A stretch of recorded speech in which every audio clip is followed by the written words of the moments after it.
I have a lot of opinions on how to make a good movie. Like, for example, the SpongeBob movie was a great movie. They managed to take the normal everyday characters and the episodic events into a plot that was undeniably needed for a hour-and-a-half feature film. And now we're gonna look at the teen sitcoms that did that successfully. And I'm not talking about TV movies, I'm talking about attempts at full theatrical movies. I've always said that a film based on a television show should take the original premise of the TV show and elevate it to like 10,000.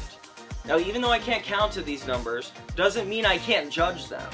What makes a really good movie in general is being able to balance plot and story. Plot being what actually physically happens in the show, and then story being the message behind it, and you know, kind of the morals, I would say, the things that people find cringy.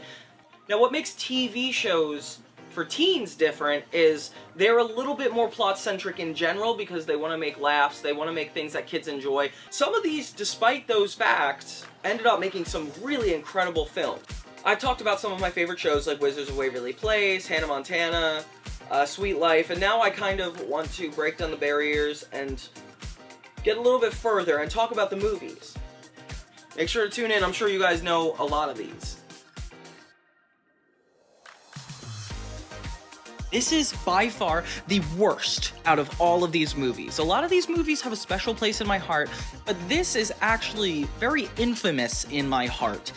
Big Time Rush is one of my all-time favorite shows, so it was such a disappointment when this full thing released.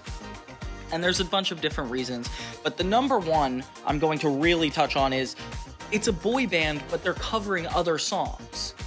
Why does this need to be about the Beatles? Why do they need to sing the Beatles? They have probably like 40 plus songs, especially in the show so far. It just almost doesn't make sense that they would be singing the Beatles. Like, the song is the spirit of the show. It's everything that embodies the tone, the characters. Plot could work in any movie. I don't understand why it has to be a Big Time Rush movie. I'm not saying we stay at the Palm Woods. I'm not saying we stay to the normal structure of Big Time Rush. I'm saying we encapsulate the spirit of the show. Like, whether it's the band going on tour or a road trip. Big Time Rush tonally is a very grounded show about 4 boys from Minnesota that are actually making it big time. That is such a good premise, or at least starting point for a really good movie. Why it needs to turn fantastical and have the boys actually getting into a supernatural situation almost takes me out of it. And I was one of the demographics back at the time it came out. I could forgive all of that if it wasn't the frickin' Beatles music. Why was that necessary? Another thing, it was very short. It wasn't the actual length it needs to be a feature film. Like, Wizards was an hour and a half, Hannah Montana was an hour and a half. Sure, you're not gonna put it in the theaters, but can you at least make it feature length? A movie is supposed to elevate a show, not take it and be another episode or a double-length episode. You know, there's a reason that they took the tone more seriously. At first, I was excited for this movie because tonally it looked like a cinematic movie. You know, like the shots weren't super basic.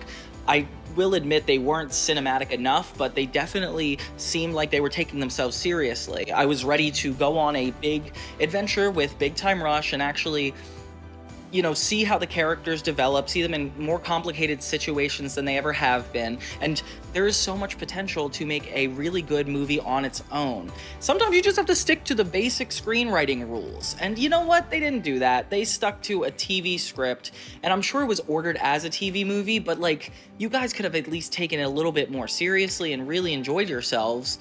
Overall, this is definitely one of the worst. I wish it wasn't on this list, but there's not a lot of movies about these teen shows in general. Now, this one is already hated by everybody. It's the Sweet Life movie. It definitely is also one of the worst movies of all time. I hear people say this all the time, that it like ruined the series, especially since it was based off the Sweet Life on Deck, not necessarily the Sweet Life of Zack and Cody. See, like, the nature of the Sweet Life of Zack and Cody is like, it's these guys living in a hotel or a boat, and they're twins and go through a lot of hijinks. It's a comedy by nature, and it's suffering the same fate that the Big Time Rush movie did when it did a sci-fi twist. I don't understand why the movie needed to escalate to that level. Like, it could have stuck in the tone and the genre of what it was. Comedies, and even like if it was a drama, I felt like that would have justified a really interesting arc between Zach and Cody going back to the hotel. There's just so much to work with. I will give it credit though, it tonally it stuck to it. It was a little bit more cinematic than the Big Time Rush movie. It took itself more seriously. It didn't frickin' have Beatles songs, I'll tell you that much.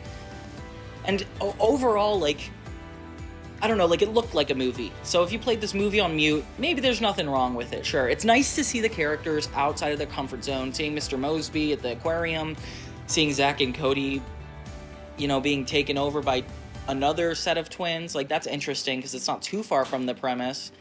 But it did get to that point where it became sci-fi, and that's just not necessary. So in the film, the twins participate in a research project that gives them a telepathic bond. While the premise was interesting, it felt a little bit disconnected from the charm that made the original series.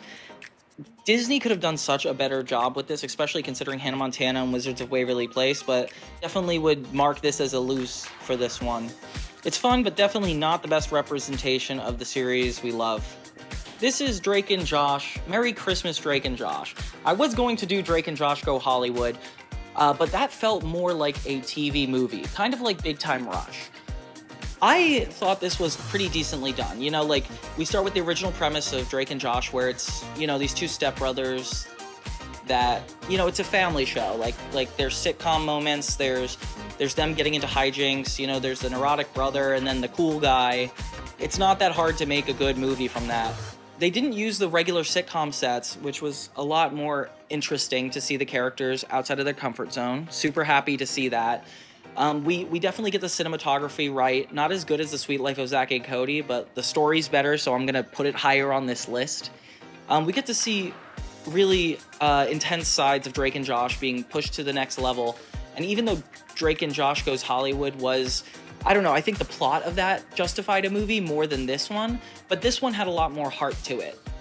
Like, this one had more moments where there was character growth and Drake and Josh comparing themselves to the kids that they're, you know, working with. And since Drake and Josh never had an official series finale, it was good that they came back in a couple years with Drake and Josh a little bit older and a little bit in more mature situations. I love that they're still working at their same jobs and doing a lot of the same things they're used to doing. But then they take it to another level. And these kids are so good in this movie. They just really carry the whole film, and it's very, very funny, and that's all it really needed to be. These teen movies have a tendency to be so plot focused because they just think kids just want a little bit more mindless humor, a little bit more wacky, outrageous situations, and that's definitely true, but I don't think that's an excuse to cut off at all the emotional beats and kind of the message of the story. You know, it definitely felt really exciting, and I would put it higher than The Sweet Life and the Big Time movie. And now as we kind of go down, the list is going to get better and better. Okay, so now we have the Lizzie McGuire movie. The Lizzie McGuire movie was one of the first earlier movies to have been on Disney Channel. I know there was the Even Stevens movie, but I never really followed that show super well, so I didn't feel like it was necessary to put it on this list. The Lizzie McGuire movie is cool because, you know, Lizzie McGuire is this quirky girl and all her friends going throughout high school life with this little cartoon character. I didn't see the show too much, but, you know, I saw the movie. And I love that it starts at graduation. You know, we get to see the original set and kind of where the characters grew up, and then completely put them in a fish out of water scenario in another country. You know, kind of what Drake and Josh failed to do, what Sweet Life on Deck and Big Time Rush, they didn't have that kind of tonal shift, which was nice. You know, Lizzie McGuire was definitely character-based, and they made the movie really focus on that. Oh, and it's full length. How about that? It's definitely got wishes and dreams, and I definitely think this movie almost stands out on its own. It's an interesting thing because the movies started out taking themselves very seriously, like practical movies, and I love that. The movie was every Lizzie McGuire fan's dream come true, giving us a fun, feel-good story that felt like the perfect finale to the series. With the iconic moments like What Dreams Are Made Of performance. It's no wonder this movie became a classic. These movies just took themselves less seriously as time went on, and it's a shame because Big Time Rush and Sweet Life are some of the more recent movies. And now coming in the strongest, this is my personal favorite, but I don't think it deserves number one, Hannah Montana the movie. Oh, I just remember standing outside the movie theater, waiting to go into this. Couldn't remember if it was the Best of Both Worlds concert in theater film or the Hannah Montana movie, but either way, they were really good experiences created by Disney. Now, I've been waiting for a movie adaptation of the Hannah Montana movie ever since the SpongeBob movie did such a good job. I was such a big fan of Hannah Montana. It was like my connection to Disney Channel. I related to it a little bit more than Sweet Life or So Raven or even Wizards of Waverly Place. I felt like this was my show. And I am absolutely so happy of what came of it. The Hannah Montana movie, it's about Miley Stewart going back to her hometown, kind of delving back into the backstory that the initial show never really got into because it didn't have the correct format to do it. That is exactly why you should make a movie. Unlike Drake and Josh, there wasn't backstory to rehash. There wasn't character growth we needed to necessarily go back to.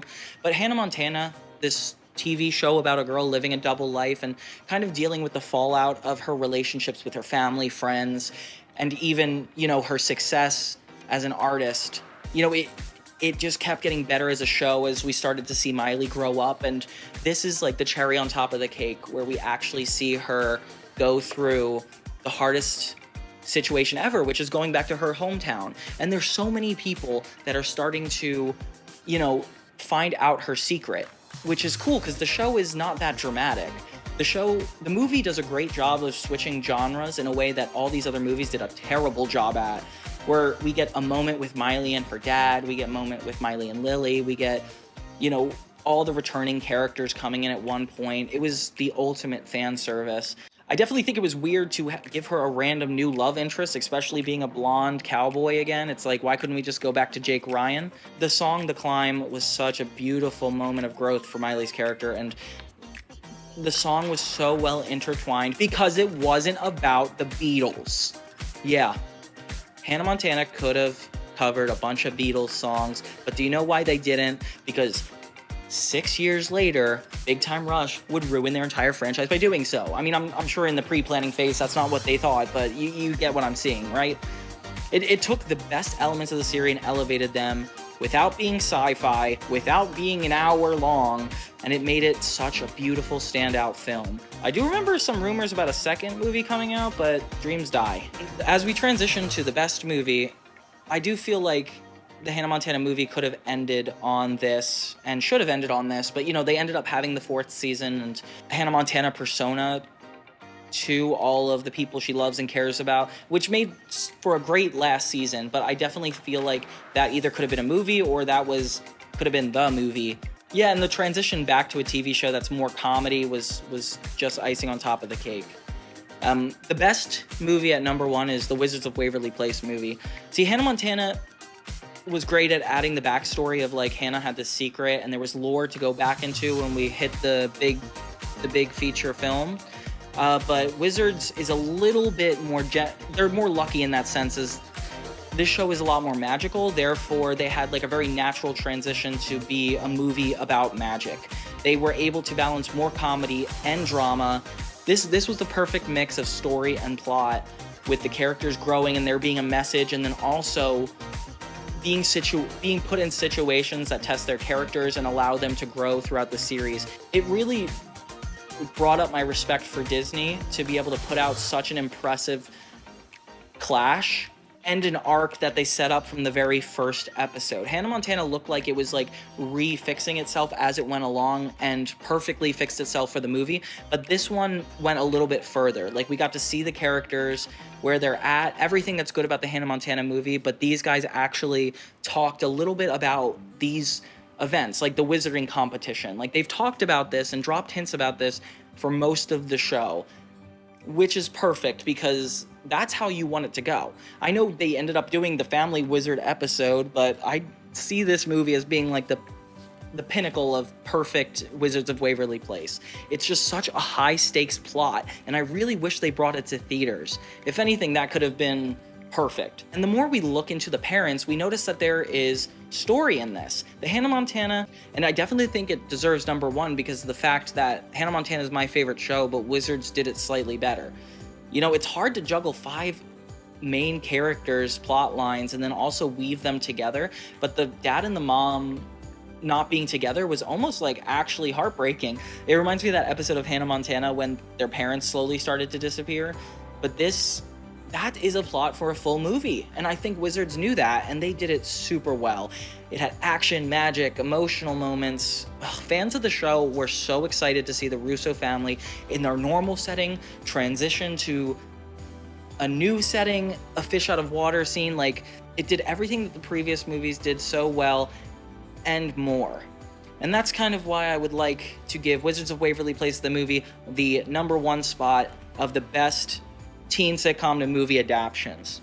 Those are undoubtedly some of the best forms of media ever, to be able to take a original premise, not necessarily a movie with like from the ground up, but to take a show that has been consistent and thematically grounded or already set before the movie comes out, and to take it to the next level. And these shows did such a great job. I want to know if I'm missing any, though. If you guys think there's any that are better or worse, or just please comment below. And in the meantime, click the like button, I don't know, hit the notification bell to get some more Johnny 2000s content. Have a good day!